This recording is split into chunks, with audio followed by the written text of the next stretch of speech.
Welcome back to Friday Morning with Esther and Phil. It's 11:25. Well, we've been covering all morning how the BBC chair, Richard Sharp, announced his resignation following a report that found him to have failed to disclose potential perceived conflicts of interest. We're joined now by Dame Caroline Dinenage, MP for Gosport, and also standing to be chairman of the DCMS Select Committee. Good morning, Dame Caroline. Thank you very much for joining us. What do you make of Richard Sharp's resignation? Good morning, both of you. It's a great pleasure to see you both. It's tricky, isn't it? I mean, the Commissioner for Public Appointments didn't really conclude anything meaningful. It's all fairly opaque.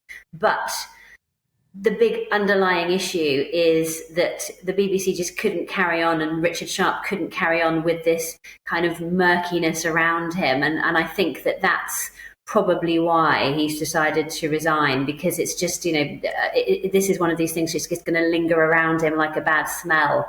And it all goes down to the standards you expect in public life, whether there's any potential conflicts of interest and all those kind of murky things which float around people who take a role like this. Caroline, you want to be chairman of the DCMS Select Committee. We've had a lot of discussion on the show this morning about the appointment of the chairman of the BBC and whether or not it should be a government appointment or not. It goes through a pre-appointment scrutiny of the Select Committee. Roger Bolton, a former BBC executive, today said on our show that he thought that we should take the government out of this role. Do you think there's an argument for saying that a cross-party select committee like the DCMS Select Committee, that they should be the ones who should try and agree cross-party who the chairman of the BBC should be to try and take the government out of that decision-making process? So look, I think it's not just about whether it is fair and whether it is above board. It's also about whether it is perceived to be fair and above board, and whether it's perceived to be something that's agreed on. And maybe having a cross-party panel would be the way to achieve that kind of perceived fairness.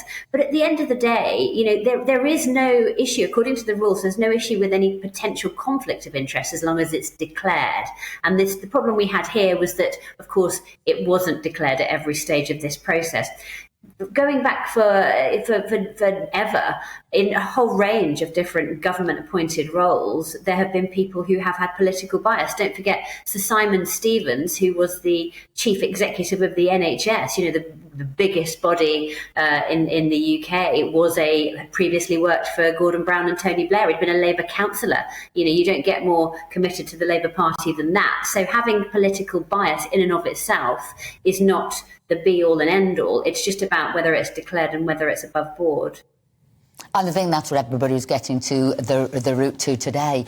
And I think it's who is going to go for these positions now. You've been a minister. You've had to appoint people before. You know how difficult it is to get people now to want to stand for these positions. Who's going to go for this job? Exactly. And by putting your head above the parapet, you are literally in the firing line. And the BBC, let's not forget, has become the emblem. It's become the kind of token of the kind of battle in the culture wars. It's really in a kind of existential crisis at the moment about its future. And there's a lot at stake here because, I was a former Minister of Culture at the department, as you know, and it is really hard for the BBC to compete with the likes of Netflix. But they are vital to our news, to our television, to public broadcasting, to a thriving creative industries ecosystem, actually, at the heart of the UK. They need to be aware of that role, and they need to be in a position where they can push forward on that as much as possible. But I think they just need to try and get back to their core principles, educate, inform, entertain. And that should start with things like local radio, where they've made some really terrible decisions about how they're going to be restructuring that and taking away some local services that people really depend upon.